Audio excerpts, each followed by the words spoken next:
Meng Meng inquires Chen about his home, already planning a visit as soon as she can leave. Chen shares that he resides in Jiangcheng. Meng Meng, feeling a bit like they've won a small lottery, notes that they're practically neighbors and she lives in Wucheng. Ken offers to meet up with Meng Meng, thinking it might be nice to break the monotony. Meng Meng, thrilled by the prospect, eagerly accepts the offer, practically ready to roll out the red carpet. However, Chen's mind drifts to thoughts of his previous life, where Wucheng had been the location of an S-grade professional mission he once completed. While it wasn't an SS-grade mission, it still held significant value, enough to trade for the materials or information he needs. With that in mind, Chen decides that Wucheng will be his first stop. Meanwhile, in a hotel in Jiangcheng, two men engage in a tense conversation. Jiang Luping, staring out the window with a concerned expression, asks the other man, Song Ji, about their remaining food supplies. Song Ji, with a concerned expression, responds that they don't have much left, and with 10 people to feed, their rations will only last for 3 more days. Jiang Luping mutters a curse under his breath, his frustration evident as he peers out the window. He's still fuming over that special zombie, the one that made quick work of 5 of their men as if it was all just a warm-up exercise. To make matters worse, this zombie seems to have senses sharper than a hawk on caffeine. Every time they attempt to move down to the 10th floor, the zombie seems to instantly become aware of their presence, making even the idea of escaping through the back door feel like a death wish. It's as if this zombie has a personal vendetta against their escape plans, turning what should be a simple getaway into a nerve-wracking game of cat and mouse. The mutant causing all the trouble is a big red titan, a formidable opponent that has them cornered. Song Ji, resigned to their fate, mutters that they seem to be trapped. Just then, one of the girls with dark brown hair and wearing a red blouse rushes over to the window and points outside. She spotted something, or at least she thinks she has.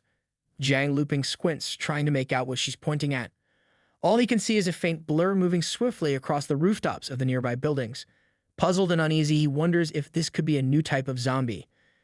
Jiang Luping, already halfway through pulling the curtains shut, warns that whatever this thing is, it can jump on walls, a clear sign of something extremely dangerous. He's not taking any chances, but before he can finish closing them, the girl stops him, her voice steady with an odd sense of calm. She insists there's no need to worry. She believes it's a human. Song Ji, clearly skeptical, steps closer and questions how that could even be possible. Jiang Luping, not entirely convinced either, asks if she's sure she didn't make a mistake. The girl Wei Shihu meets their doubts with confidence, reminding them not to forget about her abilities. Beside Wei Shihu, her friend Zhang Yishui, with her black hair tied back and wearing a yellow crop top, stays silent, watching the scene unfold with cautious eyes. That is until Wei Shihu suddenly announces that someone, or something, is heading straight for them, leaping across the buildings with surprising agility. It turns out to be Chen, who's moving swiftly through the city, his keen senses picking up on the presence of the enormous red titan, ominously surrounded by a red cloud. Chen's eyes light up at the sight. This isn't just another obstacle, it's an unexpected reward. A tyrant, of all things, just when he happens to need tyrant bone for a weapon he's planning to craft. But Chen knows better than to be reckless. He contemplates the situation, deciding that his giant hammer, while powerful, might not be the best tool here. After all, using it could mess with the drop rate of that precious bone, and he's not willing to take that risk. Instead, he opts for a more precise approach, planning to decapitate the creature cleanly. With that thought, Chen activates his claw and leaps, free-falling with deadly intent toward the titan, ready to claim his prize. The group of young people huddles in the dim room, closing the curtains tightly to avoid drawing any unwanted attention. Song Ji, straining to catch a glimpse of what's happening outside, admits he can't see clearly and asks for an update on the situation. Jiang Luping, already backing away from the window, advises against looking at all. Whatever's out there is far too dangerous. Despite his warning, the friends can't resist crowding around the curtain, their curiosity getting the better of them. Wei Shihu, keeping a keen eye on the unfolding scene, reports that the battle has already begun. She notes, almost in disbelief, at the man's hand and is transformed into claws. Jiang Luping, less impressed and more alarmed, quickly retorts that this only proves his point, that man is a monster as no normal human has claws like that. Wei Shihu suddenly exclaims that the giant titan is dead, her voice tinged with both surprise and disbelief. But what catches her attention next is even more shocking. She notices that the man is somehow absorbing the essence of the defeated monster. And then, with a gasp, she catches a glimpse of his face, the realization hitting her like a lightning bolt. Meanwhile, Chen stands triumphantly beside the fallen titan, his breath steady as the system feeds him the details of his victory. The reward is substantial. The system reports that he has slain a mutant zombie of the plague virus, an elite model with enhanced offensive and defensive capabilities, earning him a solid 2,000 experience points. The elite mutant's body has been absorbed, boosting his dark virus powers. The comprehensive plague zombie of the third stage, with all dark virus abilities enhanced, has granted him 800 virus points and 500 special evolution points for the dark virus. The dark virus within Chen evolves, acquiring new forms, muscle augmentation, and a powerful shield. Suddenly, a surge of energy envelops his left arm in purple flames, and it gradually transforms into a large shield, while the muscles of his right arm are augmented with enormous strength. Chen then reads out the description of his new abilities. The muscle augmentation can boost any part of his body without the usual awkward side effects. No weird body shapes or uncomfortable changes. That's a relief considering he's not looking to turn into a muscle-bound giant with back pain. Then there's the shield, a magnificent defensive tool with a strength nearly double his base power. Chen can't help but feel a bit impressed with himself. This new power is definitely going to come in handy. Just then, Wei Shihu, full of excitement, pulls open the curtains and shouts Chen's name twice, Chen Bai, Chen Bai. Chen looks up puzzled as he sees the girl. For a moment, he wonders who she is and why she's so eager to get his attention. Chen Bai spots an open window on one of the upper floors of the building ahead. He scales the wall and slips through the window. He looks closer at the woman inside. Recognition flickers. She's a close friend of Miss Song Ji. So that's who it is, he thinks, relieved to finally put a name to the face that had been puzzling him. Wei Shu beams at him with a smile that could light up the darkest apocalypse. Her eyes gleam with anticipation as she eagerly asks if he knows how Song Ji is doing. Later, in a hotel in Jiangcheng, Chen Bai sits at a table surrounded by students. He calmly informs them that he has established a settlement in the Dongshan village area, now home to a few hundred people. He casually adds that Song Ziqiang is helping manage the settlement, ensuring that Song Ji is very safe. Almost as if running a post-apocalyptic community is just another day at the office. Wei Shihu can't help but exclaim in amazement, genuinely impressed by the scale of Chen Bai's efforts. Beside her, Zhang Yishu stares at Chen with wide eyes, equally astonished, as if Chen just casually mentioned he's been juggling planets in his spare time. Meanwhile, Jiang Luping chimes in with a sarcastic remark, mocking the idea of Chen Bai establishing a settlement with hundreds of people. Not to be outdone, Song Ji adds with equal sarcasm that the so-called Queen of Jiangcheng is helping him manage it. They both sound like they're convinced Chen is spinning a wild tale for laughs. Chen, unfazed by their disbeliefs, simply crosses his legs casually and responds with a cool confidence, assuring them they'll understand once they see it for themselves. He points out that he wouldn't bother lying about something so easy to verify. Just then, the door swings open and a boy in a blue shirt bursts in, grinning from ear to ear as he calls out Chen Bai's name. Chen turns toward the door and recognizing the newcomer as Qi Zheng. Behind Kai Zheng were Lai Feng and Zhao Mu, his classmates whom he left at the hospital, appear, looking relieved to have found him. Qi Zheng, while looking at Chen, remarks that he knew he heard someone calling his name just now. Zhao Mu, wearing a bright red shirt that practically screams for attention, exclaims with a mix of surprise and relief that Chen Bai is really here, as if he half expected Chen to be some sort of mirage. Chen stands up, smiling at the sight of his old friends, and asks what they're doing here, genuinely curious about how they ended up in this strange reunion. As they approach, Kai Zheng casually drapes an arm over Chen's shoulder, explaining how, on the day everything went down, Brother Jiang Luping had rallied a group of students to support Wei Shihu at the script killing shop where she worked part-time. Zhao Mu then tells Chen that they were hoping to ask if he was available, but Lai Feng figured he'd probably be too busy saving the world to hang out. Ken smiles at the playful jab and asks if many of their classmates from Jiang University are around. He then casually invites them to join the settlement in the Dongshan village area, though he throws in a lighthearted challenge. There's a rule requiring everyone to hand over a copper coin each day. With a teasing grin, he asks if they think they can handle that, as if the real test of survival is whether they can keep up with the settlement's quirky economy. Kai Zheng's face lights up with excitement at the idea, while Jiang Luping, ever the realist, quips that if they hadn't been trapped here by that monster, they might have even stumbled upon gold coins by now. However, he adds that the path to the settlement is dangerous. He looks at Chen and asks if he could come along to ensure they don't end up as Monster Chow. Chen, with a casual gesture, declines, explaining that he has other matters to attend to, but he reassures them, mentioning that on his way from Dongshan, the only threat he encountered was a single tyrant. Jiang Luping, not exactly reassured, frowns and asks if that means it's not just an ordinary monster. He mutters that they are really unlucky then. Ken opens his inventory panel and, with the flair of a magician revealing a trick, places several translucent blue items on the table. He casually tells Qi Zheng, Zhao Mu, and Wei Shihu that these are just low-level items he doesn't need anymore, so they might as well take them off his hands like he's giving away old t-shirts instead of survival gear. In his usual hurry, Chen mentions that he needs to hit the road, the urgency in his voice making it sound like he's late for a coffee date rather than heading into a danger zone. Now that they know the settlement's location, he figures they can handle things from here. Before heading out, Chen gives Jiang Luping a friendly pat on the back, receiving a grateful nod in return. With a final wave that's more casual than it probably should be, Chen heads out the door, his friends calling after him to take care, like he's just off to run a few errands instead of facing the apocalypse. Chen leaves the building, effortlessly jumping between rooftops like a parkour pro in an action movie. Just as he's about to make another leap, a notification pops up in his field of vision, causing him to pause mid-air. It's Meng Meng starting a private chat because apparently even in the apocalypse, you can't escape instant messages. The next message flashes across the screen. Meng Meng informs him that Master King Han Wang is complaining in the group chat again. She thinks her new skill might be able to help him out, but before she can elaborate, Chen quickly sends a reply, cutting straight to the point. He tells her there are too many people in the group and she should just tell him directly what's going on.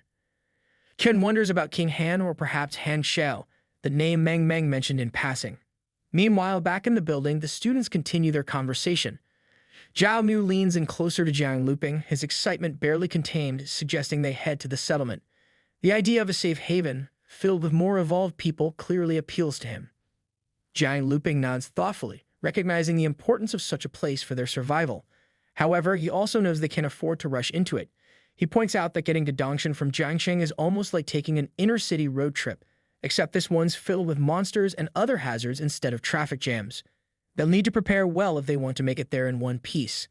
Li Feng adjusts his glasses, about to share a thought when suddenly Wei Shihu interrupts, her gaze shifting to the window. She blurts out in surprise, asking why Chen Bai has come back again, as if he's forgotten his keys or something equally mundane. Everyone's attention snaps to Chen, with Li Feng looking particularly irritated at the interruption, his moment of intellectual brilliance cut short yet again. Wei Shihu approaches Chen as he climbs back through the window, her concern evident. She asks if something's wrong, her curiosity piqued by his sudden return. Chen, with a casual shrug, admits that yes, he suddenly needs a room to take care of something. It seems like he's just looking for a quiet place to take a nap. Zhao Mu, ever the helpful one, quickly offers up his and Qi Zheng's room, inviting Chen to use it without hesitation. Chen drapes his arms around his friend's shoulders, pulling them in close as he casually mentions that he needs to be alone. They continue laughing, walking toward the room, with Qi Zheng reassuring him that it's no problem. Chen can use the room, and they'll hang out in the living room, keeping an eye on things from there. It's like they're making plans for a sleepover, not dealing with the aftermath of an apocalypse. Wei Shihu, however, stands still for a moment, deep in thought. Her silence is uncharacteristic, but it doesn't last long. Suddenly, the realization hits her, and she shouts after Chen, sprinting to catch up. She skids to a stop in front of him, leaning on her knees to catch her breath before blurting out her request. She just remembered she wants to add Sanji as a friend and needs her evolved identifier number. Without missing a beat, Chen quickly replies, rattling off the number -990,225. Qi Zheng turns to Chen, curiosity getting the better of him, and asks for his identifier number so he can add him and Zhao Mu as friends. Chen, with his usual deadpan delivery, simply answers 001. Qi Zheng stares at him in disbelief before bursting into laughter, joking that even though they've all evolved, Chen's dry humor clearly hasn't evolved a bit. It's just too absurd to be real, or so he thinks. Meanwhile, behind him, Zhao Mu silently opens the friend request window, a knowing smirk on his face. He taps Qi Zheng on the shoulder, hinting that he should go ahead and send the request, promising that he's in for a surprise. Still confused but curious, Qi Zheng sends the friend request. His eyes widen in shock when the response pops up. Evolved number 001 accepted your friend request. For a split second, the reality of what he just saw sinks in, and then he lets out a scream, completely freaked out. Chen, who's long since grown used to this kind of reaction, just smiles, amused by the whole situation. He then gives Qi Zheng a playful nudge, telling him not to just stand there in shock. There's no time to waste, and they need to catch up. 10 minutes later, the group gathers in the living room chatting away. Zhao Mu and Qi Zheng are sprawled lazily across the couch, looking like they're in no hurry to get up anytime soon, while Wei Shihu absent-mindedly fiddles with her communication window from the armchair, lost in her own thoughts. Qi Zheng, still marveling over the earlier discovery, leans back with his hands behind his head, staring at the ceiling in disbelief. He comments aloud that Chen's identification number really is an absurdly good number. Seriously, 001 is almost too perfect. He adds that Chen casually mentioned it's the sequence for becoming an evolved one, revealing that he was the very first to undergo the transformation. Zhao Mu, resting his head in his hands, thinks back for a moment before quickly turning to Qi Zheng. With a playful smack to his friend's knee, he brings up a memory, asking if Qi remembers what Chen Bai posted in their dorm group. There was something about the school changing the date of the physical test to mid-June. Qi Zheng laughs, nodding as he recalls it clearly. He remembers how they ended up exercising for more than a week because of that announcement. But then a thought hits him, and he suddenly sits up, eyes wide with realization. He asks, a bit shocked, if that means Chen Bai somehow knew about the end of times even back then. Zhao Mu shrugs and says it might just be a coincidence, but either way, they definitely benefited from all that extra exercise. Qi Zheng leans back on the sofa's arm, letting out a satisfied sigh as he reflects on how much they benefited from the information Chen Bai provided. He casually remarks on it, to which Zhao Mu quickly agrees, both of them acknowledging the unexpected advantage they gained. Just then, Qi Zheng glances over and notices Wei Shihu hunched over her communication screen, her face noticeably flushed. With a teasing grin, he calls out to her, asking why her face is so red, half expecting an amusing story or a juicy secret. Wei Shihu quickly stands up, her face still flushed, and brushes off their concern, insisting it's nothing. She tells them she's heading back to her room, but not before reminding them of Chen Bai's instructions. Whatever they do, they absolutely shouldn't go into his room. The warning hangs in the air like a serious note in an otherwise casual conversation. Once outside the room, Wei Shihu pauses in the hallway, Chen's name echoing her thoughts. Her mind drifts back to the messages she exchanged with Song Ji, replaying the conversation in her head. She recalls the moment she introduced herself. "It's me, Wei Shihu," she had said. Song Ji asked her how did she get her code, her tone laced with curiosity. "Chen Bai told me," Wei Shihu had replied. Song Ji replies, "I knew he'd get into trouble the moment he left." But then her tone shifted, taking on a more playful note as she added, "Aren't you my best friend? We are, aren't we?" Wei Shihu had immediately replied, of course, without hesitation, though she sensed something was coming. "Great," Song Ji continued with a mischievous edge. "From now on, when we're together, I won't be the only one calling him daddy." Wei Shihu's face instantly flushed, her hands flying to her cheeks as she stammered, asking what on earth Song Ji was talking about. Her mind raced, her thoughts spinning wildly. It can't be what I'm thinking, right? She wondered, her heart skipping a beat. The idea of Chen Bai, Song Ji, and herself altogether was too outrageous to even consider, yet the thought stubbornly lingered, making her cheeks burn even more. Just as her imagination threatened to spiral completely out of control, a voice suddenly pulled her back to reality, snapping her out of her daydreams and forcing her to confront the here and now. "Listen to me, Brother Jiang Luping, this isn't so simple," someone is saying, his tone dripping with seriousness like a detective in a cheesy noir film. Her curiosity instantly piqued. Wei Shihu stealthily moves closer, doing her best to channel her inner spy. She spots Li Feng and Jiang Luping leaning against the wall, deep in a hushed conversation that looks more like a secret meeting than casual gossip. Li Feng, ever the skeptic, insists that Chen Bai is definitely lying to them. He lists the inconsistencies in Chen's story with the intensity of someone who just uncovered a major conspiracy theory. He might as well be wearing a tinfoil hat. Jiang Luping, nodding along, admits that he also finds the whole situation fishy. The idea of Song Zhexian helping Chen manage a settlement feels off to him, like it's part of an elaborate show-off stunt. Meanwhile, Wei Shihu watches them in silence, her earlier embarrassment now swapped for a mix of unease and amusement. She keeps herself hidden, not wanting to blow her cover. Meanwhile, back in the dream space within the magical city at Hanshou's house, Chen Bai arrives via the pink butterfly totem, his entrance as surreal as ever. He casually greets the group, mentioning that he had to take care of some things in the real world, which explains why he's running a bit late. Glancing around, he realizes he's the last one to arrive. Par for the course, but it does add a bit of dramatic flair to his entrance. He surveys the room. Meng Meng is comfortably seated on the sofa, her usual upbeat energy filling the space. Beside her is a boy in a hooded sweatshirt, his face partially obscured by the hood, giving off that classic, mysterious loner vibe.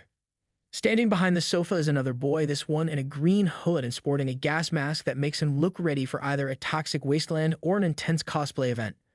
The boy on the sofa stands up, pulling back his hood to reveal himself. With a charming smile that could probably melt glaciers, he addresses Chen as Emperor Bai, introduces himself as Han Xiao, also known as King Han. He declares that he's finally found the legendary Emperor Bai. Then, with a playful grin, he adds that Chen Bai is even more handsome than he had imagined, 3 times more to be exact. It's the kind of compliment that might make anyone wonder if Han Xiao moonlights as a poet. Meng Meng, however, isn't having any of it. She crosses her arms and places her hands on her hips, clearly annoyed by what she perceives as blatant flirting. She protests, her tone dripping with exasperation, that Han Xiao really knows how to lay it on thick. But Han Xiao, unfazed and still wearing that disarming smile, responds smoothly. He insists that he's not just complimenting. He's telling the truth, as if stating a simple fact. The boy in the gas mask finally breaks his silence, introducing himself as Crow. He explains that Meng Meng mentioned she could bring one more friend to the group and he's here to round out the numbers. He then reveals that his talent is S-grade fear embodiment. Han Xiao, standing between Crow and Meng Meng, suddenly feels like the odd one out. With Meng Meng's SS-grade talent and Crow's S-grade ability, Han Xiao lowers his gaze, feeling a bit like the third wheel at a superhero convention. He sheepishly admits that his mental control talent is only grade S, making it the weakest in the room. The weakest in this crowd still means he's no slouch. Chen steps forward with a grin, noting that while Han Xiao's talent might be a bit rare, his luck is anything but. He points out that if this situation had happened just a couple of days earlier, Meng Meng wouldn't have been able to help him, since back then, her ability was limited to bringing everyone into the dream world only from her own location. The recent upgrade allowing her to pull everyone to any location using her dream as the core is a new trick she learned just the day before yesterday. Han Xiao, taking it all in stride, smiles and sheepishly scratches the back of his neck. He admits that luck has always been on his side, as if it's just another day of things working out perfectly in his favor. Chen gives Han Xiao a quick look, reminding him that Meng Meng doesn't have much time to keep the 4 of them in the dream world. He urges him to get to the point and explain why he was complaining in the group chat.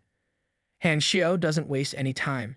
He reveals that it's a dungeon with a specific mission tailored for him.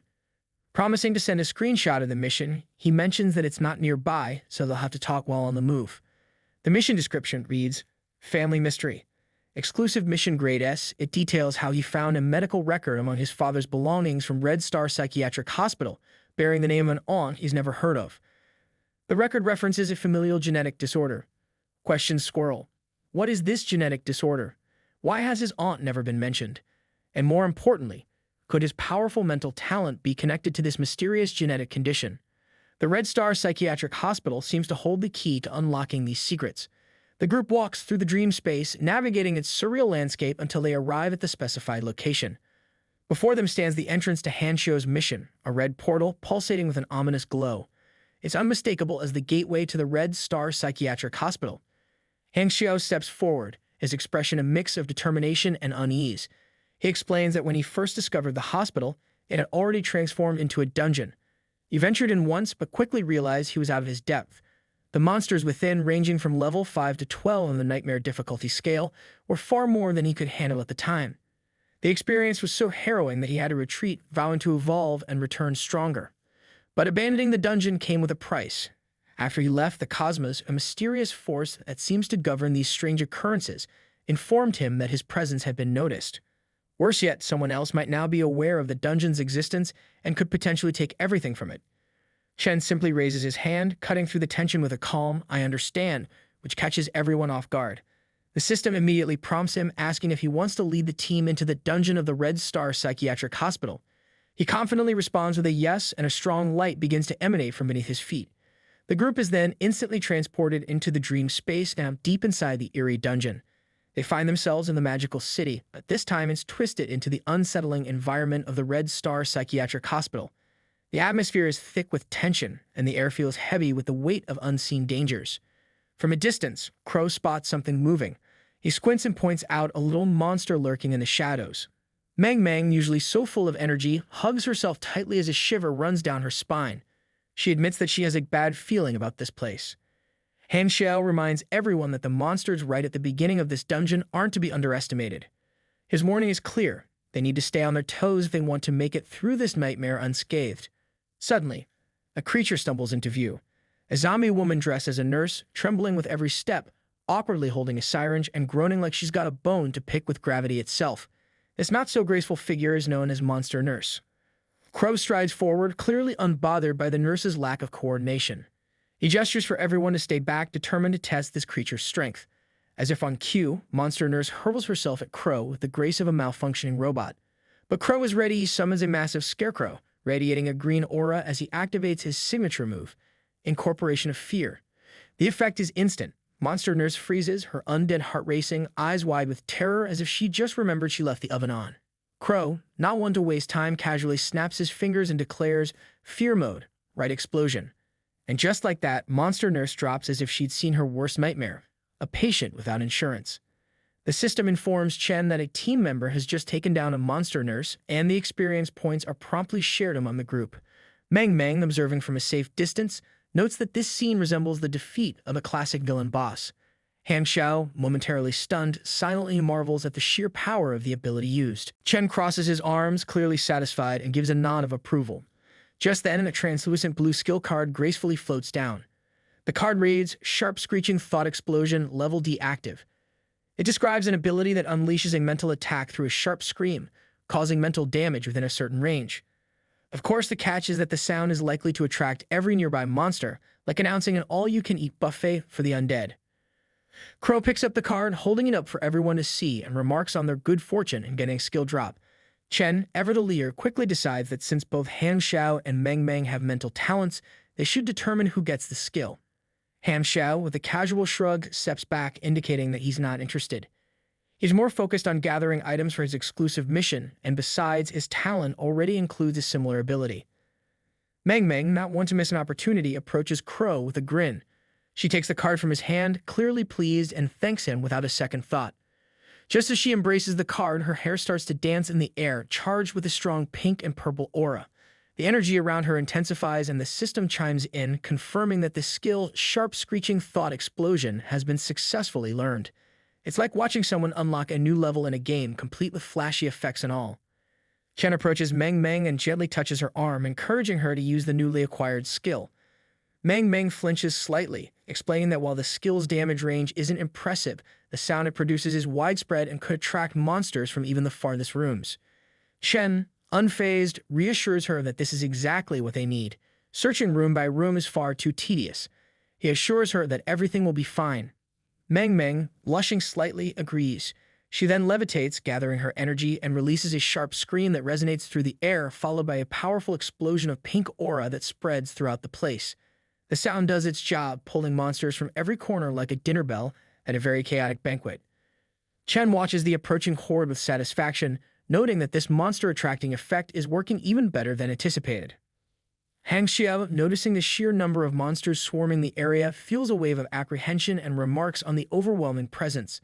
As the zombies begin to crowd around the group, Crow quickly reminds everyone to stay sharp and not lose focus. The team moves into formation, but Mang, visibly anxious, turns to Chen with concern. She hesitantly asks if they can really handle such a large number of enemies. Chen, however, remains completely relaxed, his hands casually in his pockets as if he's just out for a stroll.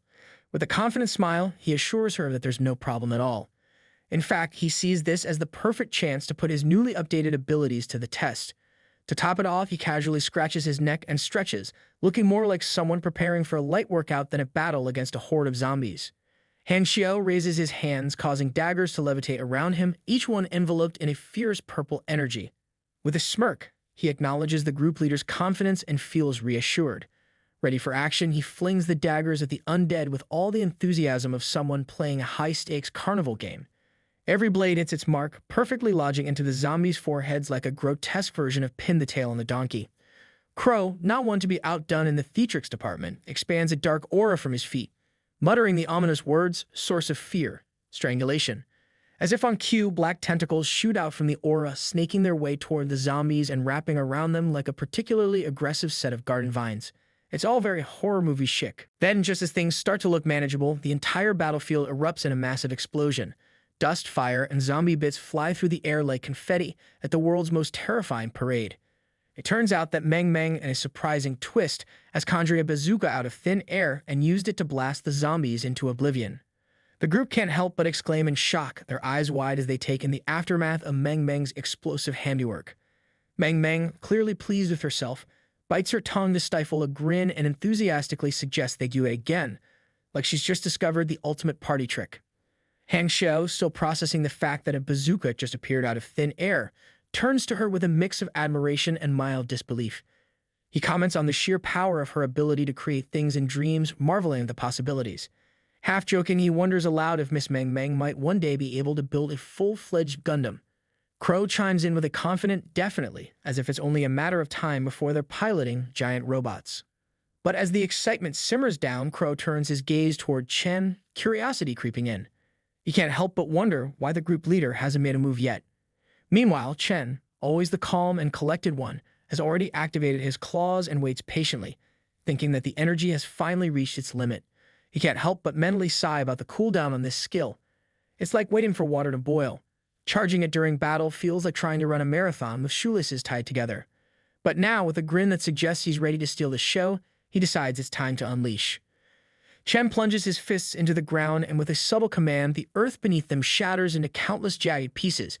Black energy spikes burst from below, shooting up like deadly thorns on a rosebush from a horror movie. The spikes impale the zombies with ruthless precision, sending them to their final resting place in a massive cloud of dust. When the dust clears, what's left behind is nothing short of a forest of menacing spikes, as if the ground itself decided it was fed up with the undead.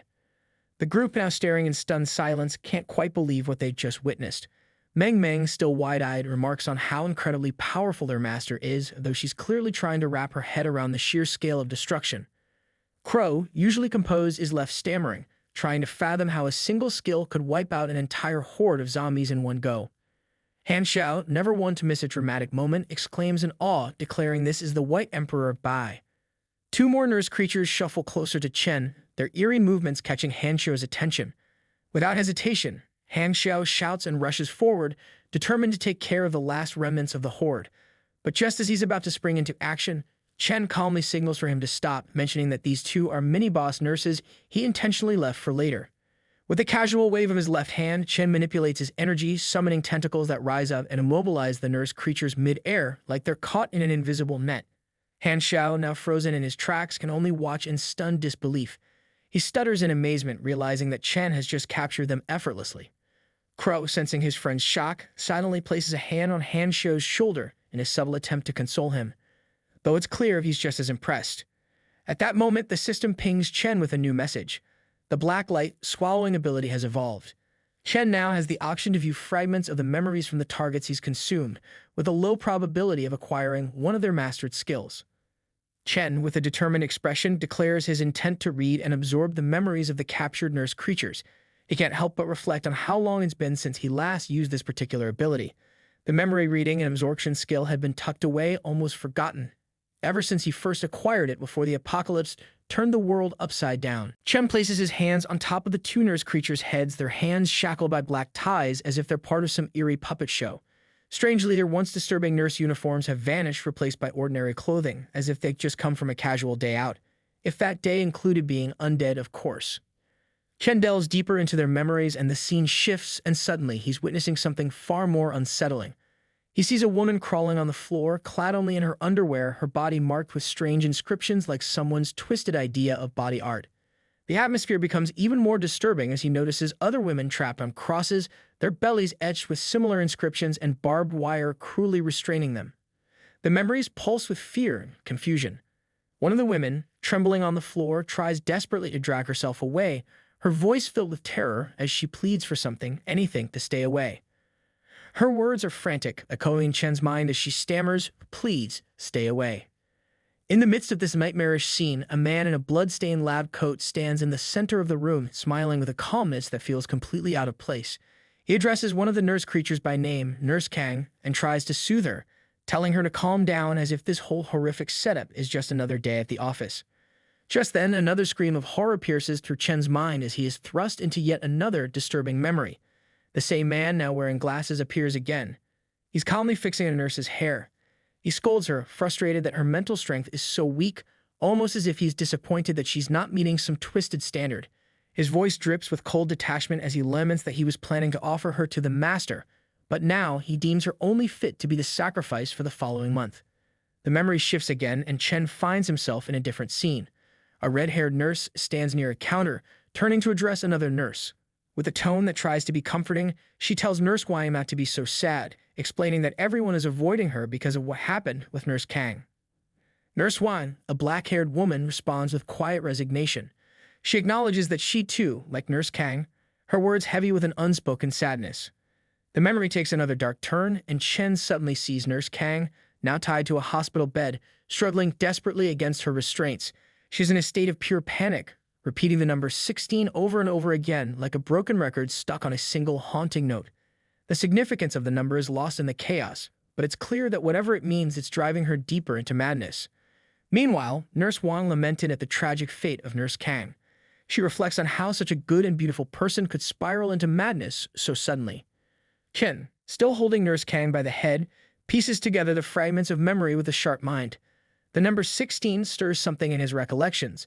He remembers a connection to his previous life as a demon hunter, a time when he heard whispers of a psychiatric hospital in the magical capital that was linked to demons. The place was notorious for being a site where demons could be summoned, but back then, Chen's power level was so far beyond the limits of this place that he barely paid attention, only glancing at a few posts about it on the Evolutionaries forum.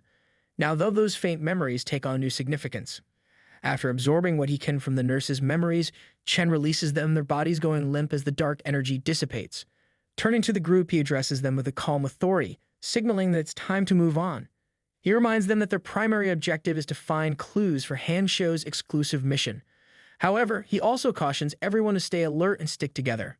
Half an hour later, the group is still combing through the hospital, determined to find something, anything, that might lead them closer to their goal. As they climb yet another staircase, Hanshou notes that the place should be cleared of monsters, considering they haven't run into any for a while. He mentions that they've already scored 3 floors without uncovering a single clue. The frustration is starting to creep in, but Meng Meng, always the optimist, chimes in that they're not entirely without leads. Crow, moving a bit ahead, notes that the number 16 keeps popping up almost as if it's taunting them. But as they reach the next floor, his patience seems to wear thin.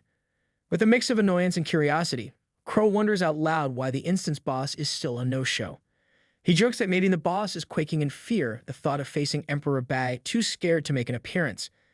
Just then, a powerful aura bursts forth, thick with murderous intent, and a menacing presence makes itself known. It directs its menacing focus on Crow and tells him that his arrogance has reached a dangerous peak. Instantly, everyone springs into action. Crow, without missing a beat, calls forth his trusty scarecrow companion. Hanshou, not one to be outdone, makes his daggers hover menacingly in the air while Meng Meng casually conjures a pair of double swords as if it's just another Tuesday. Meanwhile, Chen begins to release a sliver of his energy, primed and ready for whatever comes next. A massive creature with bloodied paws slowly emerges from the shadows, revealing itself as a demon with long, twisted horns, glasses that somehow manage to stay perched on its nose, and an elongated chin that seems like it's trying too hard to be menacing. The creature, never one to miss an opportunity for theatrics, introduces itself as the director of the Red Star Mental Hospital, Zhao Changlin, and because why stop there, also claims to be an envoy of the 16th demon of the 72 Pillars of Solomon. Meng Meng stays silent, her expression a storm of anger, while Hanshou's face morphs into pure shock, clearly wondering if this guy is actually a demon. Crow, still catching up, repeats the title like it's the punchline of a joke he hasn't quite understood yet. Envoy of the demon god, the demon. The director, relishing his moment in the spotlight, declares that pretending to stay calm is useless. He then delivers his grim proclamation. Their only destiny is to serve as sacrifices for his master. But in a twisted attempt at diplomacy, he adds that if the girl is willing to serve his master loyally and bear his children, he might just consider sparing her life. Meng Meng immediately reacts, her voice dripping with sarcasm as she shouts, suggesting that he himself should go bear children for his master. Chen steps forward with a mocking smile, eyeing the low-level demon with disdain. This creature, once human, now dares to act arrogantly. Chen challenges it, taunting the demon if he has the courage, he should show it to his grandpa standing here instead of wasting time with empty threats to make them laugh. Chen then unleashes his claws, purple flames igniting along his arms, ready for some action. The creature, brimming with arrogance, declares that it will demonstrate the power bestowed upon it by its master, roaring with a ferocity that shakes the room. As it raises its arm, a massive and terrifying aura spreads, filling the space with an overwhelming presence. The sheer force of it is enough to make Hanshou, Crow, and Meng Meng bow involuntarily, their bodies betraying them under the weight of the aura. Hanshou, clutching his head, wonders what this terrible feeling is, as if his very thoughts are being crushed by the oppressive energy. Meng Meng, panic-stricken, covers her face. Chen adjusts his posture, his mind racing with anxiety. Of all the demons, it had to be the psychic type, the one that specializes in exerting continuous psychic pressure. It's like dealing with the most annoying telemarketer, except this one can crush you with its mind. Despite having decent psychic power, Chen knows he's at a disadvantage without any psychic abilities of his own. Prolonging the fight would only make things worse, so he decides to wrap this up quickly. Without wasting another second, Chen rushes toward the demon, his own aura clashing with the oppressive force around him. He buries his fist in the demon's abdomen, causing it to bend over with a reaction that's oddly appreciative, like it just got a compliment instead of a punch. But before Chen can feel too good about his strike, the creature exhales a black and red flame that rapidly spreads throughout the room, turning the place into a demonic sauna. Chen quickly activates his shield, blocking the flames as he steps back, realizing that this fight just got a whole lot hotter, literally.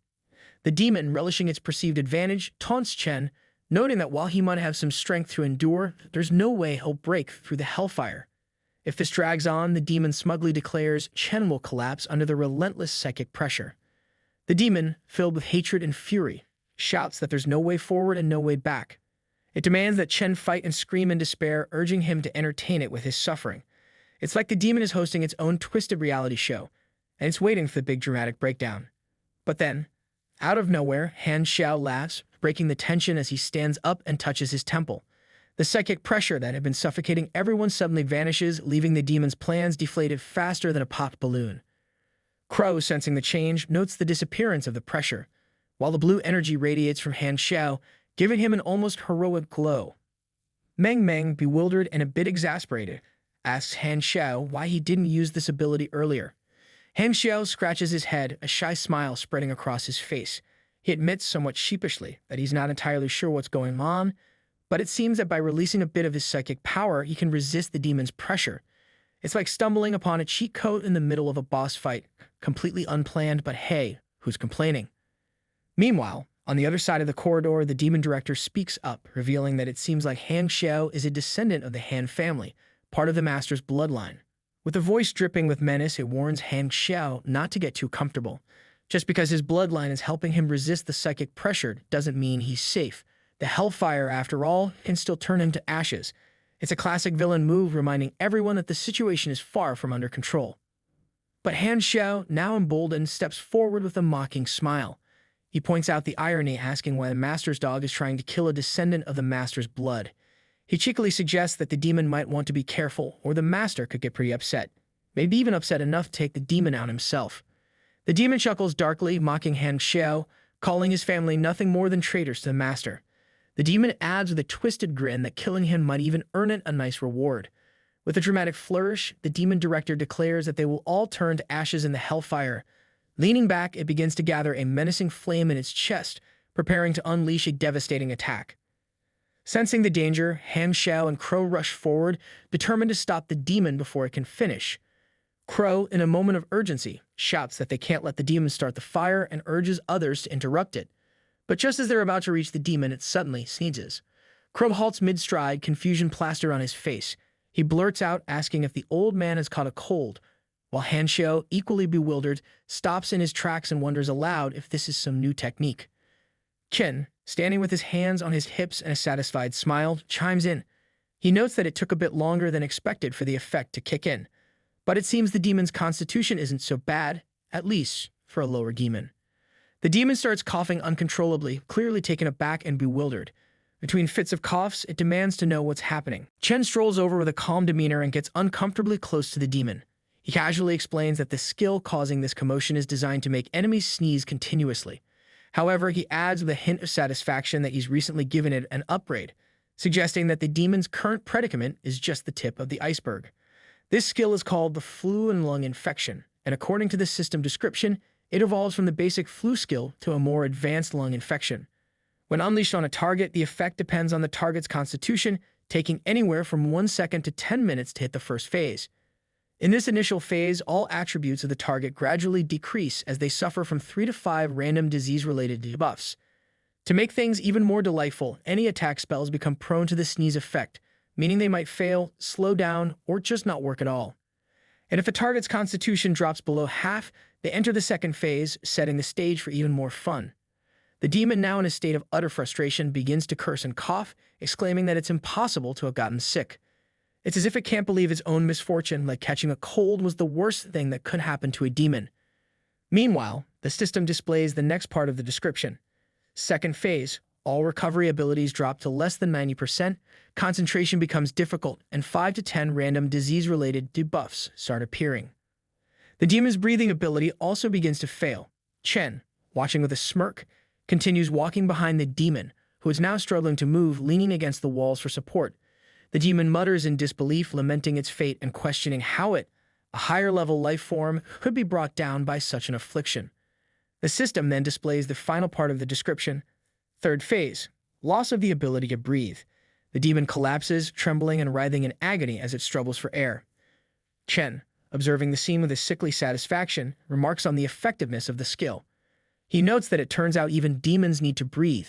He reflects on the fact that the substantial amount of virus points he used was worth it. The system then chimes in with a notification, System Alert, Dungeon Boss defeated. 30,000 experience points gained based on battle contribution. Chen shifts his focus to the group who are huddled together. With a curious tilt of his head, he wonders what on earth they're up to. The entire group jumps as if caught in the act, quickly covering their mouths and trying their best not to breathe. Han Xiao, in his usual dramatic flair, silently mouths that there is virus, while Meng Meng, with wide eyes, mentally adds that she really doesn't want to catch a cold. Crow stands by, looking worried as well, perhaps forgetting that he's already wearing a gas mask. Quite the fashion statement, really. Chen, with the calmness of someone who's been accused of worse, reassures his friends that they have nothing to fear. He's quick to remind them that as long as he doesn't release anything, there's no need to worry about catching any strange infections.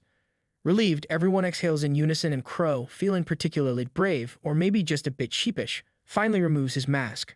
Meng Meng, now sitting on the ground with an air of exaggerated admiration, dramatically throws her head back and declares that Master Bai's abilities are simply unmatched. Han Xiao, never one to miss an opportunity for some lighthearted flattery, gives a double thumbs up and gestures toward Chen with a wide grin.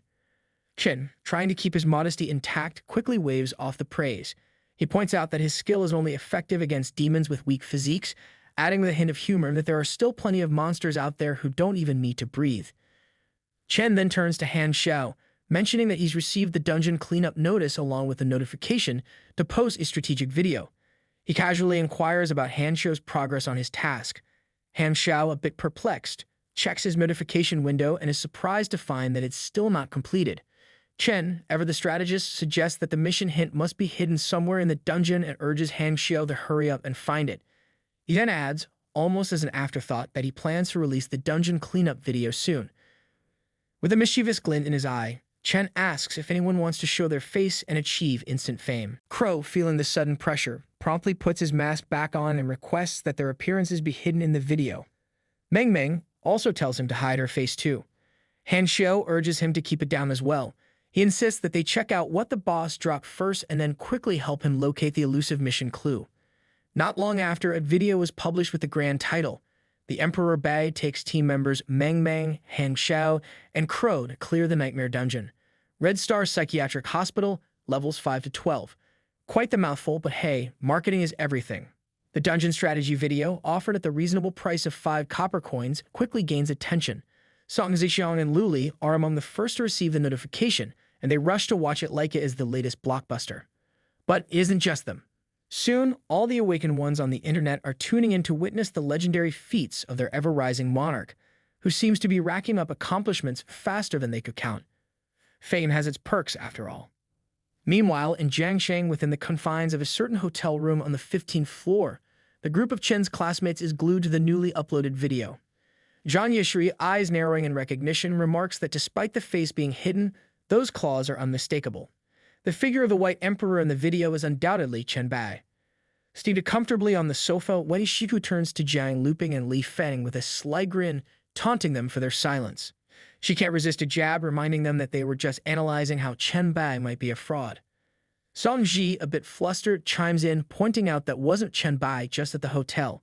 He quickly adds, trying to save face, that even if this is Chen Bai in the video, it only proves his impressive combat skills. It doesn't necessarily validate the settlement he's been talking about. Jiang Luping rises from the sofa and remarks that this revelation makes things even more unsettling. With a serious tone, he asks the group if they consider the possibility that Chen Bai might be exploiting everyone drawn to his base to bolster his own strength. He questions how else could he have become so powerful. Wei Shihu, clearly not buying into the conspiracy theories, rolls her eyes and turns to Li Feng with a smirk. She points out that it's pretty obvious to everyone that he and Chen Bai don't exactly see eye to eye, especially since Chen didn't share any of that precious equipment with him. She then asks Jiang Luping why he's being so hard-headed and urges him to check out the video she just sent him, insisting that it might change his perspective. Jiang Luping reluctantly pulls up the video. Curiosity piqued, Zhang Yishui turns to Wei Shihu and asks what exactly she sent. Wei Shihu, now a bit more animated, explains that Song Ji just forwarded her this recording, and whatever it is, it's something they all need to see. The video's content reveals scenes from the mysterious settlement area. In it, Song Ji provides a guided tour, starting with a rather unsettling feature, the Wall of Flesh, which serves as a defense outside the settlement. As she showcases this eerie structure, she casually mentions to Wei Shihu that the wall only consumes corpses from outside, and with a teasing tone, she asks if Wei Shihu is feeling a bit spooked yet. The video continues with Songji offering a glimpse of the settlement itself. She inquires if Wei Shihu is curious to see more, noting that recording videos with cosmic will isn't exactly a budget-friendly activity. With a hint of pride, she explains that she only purchased 10 minutes of recording time, but assures her that it should be enough to capture everything, from the foot of the settlement all the way to the top of the mountain. She points out that the foot of the mountain is the most crowded area of the settlement. It's bustling with activity and anyone can enter for just 1 copper coin per day. However, she cautions that causing trouble there could easily cost someone their life, a stern reminder that while entry is cheap, safety isn't guaranteed for those who stir up chaos. As the video pans up the mountainside, Sonji explains that this area is where many of their relatives live. She tells her that they have big plans to expand and add numerous recreational areas, making it a more comfortable place for everyone. Finally, Sonji highlights the villa area at the top of the mountain. With a mix of pride and nostalgia, she mentions that she still lives in her home there, reminding Wei Shihu that she knows her place well. She notes that the top of the mountain isn't heavily populated, but it's absolutely secure. Only a select few can access it, making it an exclusive and safe haven for those who reside there. She playfully teases Wei Shihu, suggesting that she might end up living in the settlement sooner than she thinks once she arrives.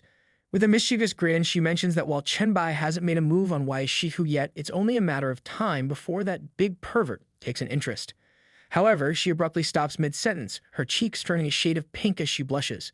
Flustered, she urges Wei Shihu to hurry up and come over, hinting that she has a lot more to share in person. As the video wraps up, Song Ji sighs and says that she needs to go farm instances to improve her physique. After all, without proper training, even all of them together wouldn't be able to satisfy Chen Bai.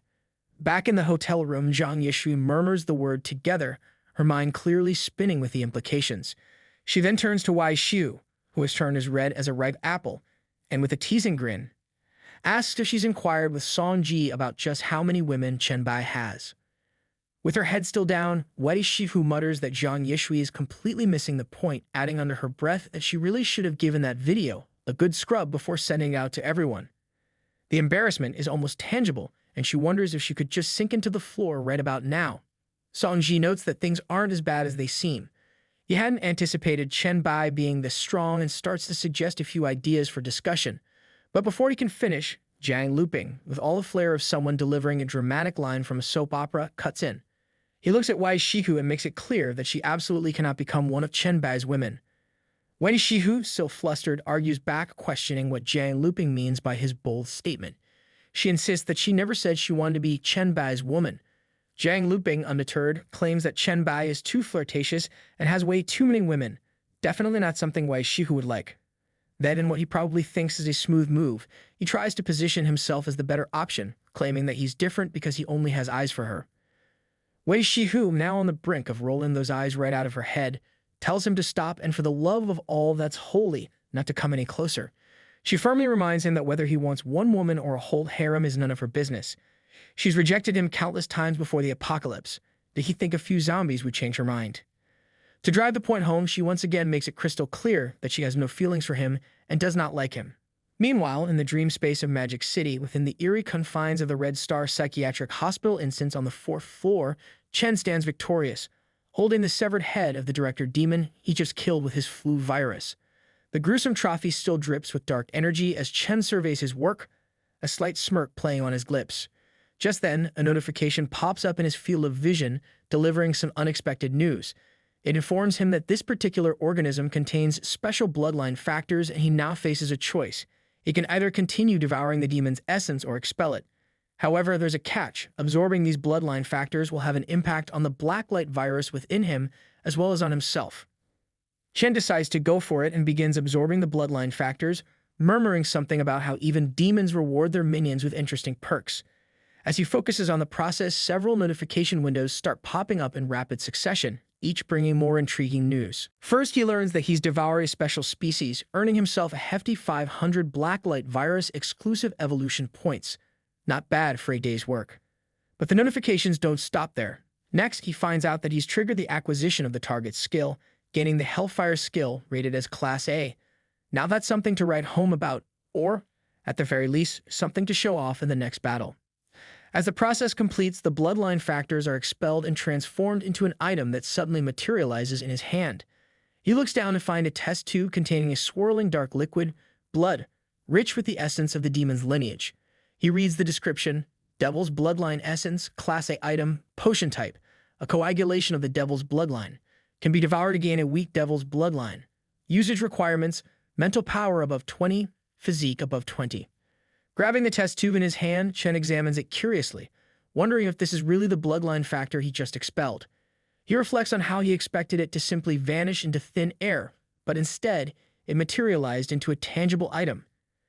The unexpected bonus is both intriguing and slightly unsettling. After all, not everything that comes from a demon is something you want lying around in your inventory. Chen then turns his attention back to his group, casually asking how things went on their end and if the boss dropped anything worthwhile. Han Xiao, ever eager to share, proudly displays a scroll and a book announcing that they scored big this time. A Hell Messenger job scroll Class A and a Hellfire skill book, also Class A. Clearly, the loot gods were feeling generous today. Meng, not to be outdone, holds up a piece of paper with a detailed design on it and adds that they also found a piece of armor design and a D-class piece of equipment. The armor design that Meng holds up is titled Hell's Call, Shepherd's Horn Blueprint. It's an armor that ranges from C to S class depending on the materials used. The blueprint lists the required components: 1 pair of pure devil's horns, hellfire, and 1 dark crystal. There's also a note attached emphasizing that the final product's grade is determined by the quality of the materials. An S-class shepherd's horn is unique, meaning once someone crafts it, no one else can make another S-class version. Ken's mind immediately zeroes in on the pure demon's horns. He just so happens to know where to get those. With a thoughtful nod, he decides to keep the blueprint for himself. He then distributes the loot, suggesting that the Hell Messenger job scroll be left for Han Xiao, along with the demon bloodline item. The Hellfire skill book goes to Meng, and since Crow also played his part in the battle, the D-class equipment is handed over to him. Crow gives Chen a sharp salute, expressing his gratitude with a respectful nod. Han Xiao, always the cheerleader, flashes a thumbs up and compliments Chen on the fair and reasonable distribution of loot, calling him awesome as usual. Then, with a playful grin, Han Xiao reminds the group that there's still one last task, helping him find the mission clues. He even throws in a cute puppy face, thanking everyone for their help in advance, a move that's hard to resist, even in a nightmare dungeon. The group presses on and eventually reaches the director's office, the likely spot where the mission clues are hidden. Han Xiao, ever the strategist, voices his suspicion that the clues must be here. Unless, of course, that sneaky demon director has another secret room stashed somewhere. He cautiously opens the door, only to find something far more disturbing than he expected. Inside the office stands a colossal statue of a demon, towering over them with an ominous presence. The statue isn't just a creepy decoration, it radiates a powerful aura that each of them can feel in their bones. The air in the room grows heavy, and it's clear that this statue is more than just a lifeless figure. Meng, staring up the towering statue, can't help but comment on its overwhelming presence. She wonders aloud what kind of demon could project such power, even in statue form. Chen, ever the knowledgeable one, enlightens her, explaining that this is Ji, the 16th demon of Solomon's 72 demons, the very master that the director, Jiangcheng, mentioned. Curiosity piqued, Chen moves closer to the statue, reaching out to touch it with his hand. He notes that the statue's intense presence isn't just for show, it's because Ji once entered this statue in some form, leaving behind a residue of its power. Finding this revelation more than a little fascinating, Chen starts to wonder if there might be a way to summon this demon god within the hospital.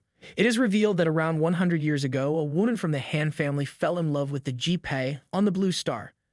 This fateful encounter set a strange and eerie legacy in motion.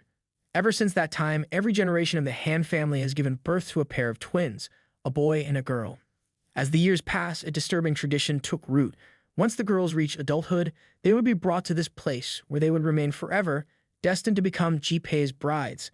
The boys, on the other hand, lived their lives in blissful ignorance of the family's dark secret. They would marry, start families, and continue this cycle, never knowing the true purpose behind the birth of their twin sisters. Meanwhile, Meng stumbles upon an old diary and begins reading its chilling contents aloud. The diary reveals a dark chapter from more than a decade ago involving Han Xiu's father, Han Yang. It seems that Han Yang had uncovered the truth about the Han family's cursed inheritance, the twisted tradition that bound the daughters of the family to a lifetime of servitude to the demon Ji-pei within the confines of the mental hospital. Determined to escape this grim fate and desperate to protect his newborn daughter from such a life, Han Yang made a harrowing decision. He chose to kill his infant daughter to save her from being forced into this cruel destiny. However, Zhao Changlin, the director of the hospital, discovered Han Yang's plan just in time and intervened, stopping him from carrying out the act. Zhao Changlin then reported the incident to Ji-pei, the demon master. As punishment for his betrayal, Han Yang was stripped of his bloodline, a fate worse than death for someone of the Han lineage. To make matters worse, Han Xiu's sister, instead of being saved, was taken away by Ji-pei to be raised under the demon's influence. Zhao Changlin, for his loyalty and service, was rewarded with the demon's blood, further binding him to Ji-pei's dark power. Meng, clearly frustrated, tosses the diary aside and informs the group that's all there is to the idiot director's scribbles. She explains that most of the diary is filled with Zhao Changlin's envy toward the Han bloodline and his endless cursing of Han Yang's supposed stupidity. There's also a lengthy section where Zhao Changlin goes on and on about his oath of allegiance to Ji-pei, boasting about how merit brings reward. But that's the gist of what she could piece together from the diary. As soon as Meng finishes summarizing, Han Xiu chimes in, announcing that he's just received the next mission. He takes a moment to thank Meng, admitting with a sheepish grin that he tends to get a headache whenever he sees big blocks of text, so her help was a lifesaver. Meng, always eager for a bit of mystery, smiles and tells him that he's welcome. She enjoys piecing together clues like this, finding it oddly satisfying. Meng notices that Chen is still intently observing the statue and can't help but ask if there's something off about it, given how he's been studying it so closely. Chen, with a knowing look, simply replies that of course there is. Without further explanation, he reaches up and pulls one of the horns on the statue. In the blink of an eye, a hidden passageway opens up right before them, revealing a secret hideout. The sudden reveal startles everyone. Crow, always curious, wonders aloud what they've just uncovered. Meng questions whether it's some kind of hideout, while Han Xiu, wide-eyed, suggests it might be a secret room. Without missing a beat, Chen steps forward, leading the way into the newly discovered passage. The others quickly fall in line behind him, eager to see what lies ahead. Just as they enter, they find a narrow stairway descending into darkness.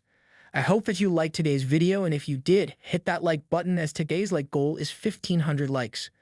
Comment part 4 down below for the next part. Also, consider subscribing with the notification bell on to get notified as soon as a new video drops onto the channel. You can also join the channel to support me financially and watch videos before public release. I'll meet you in the next video. Until then, thanks for watching.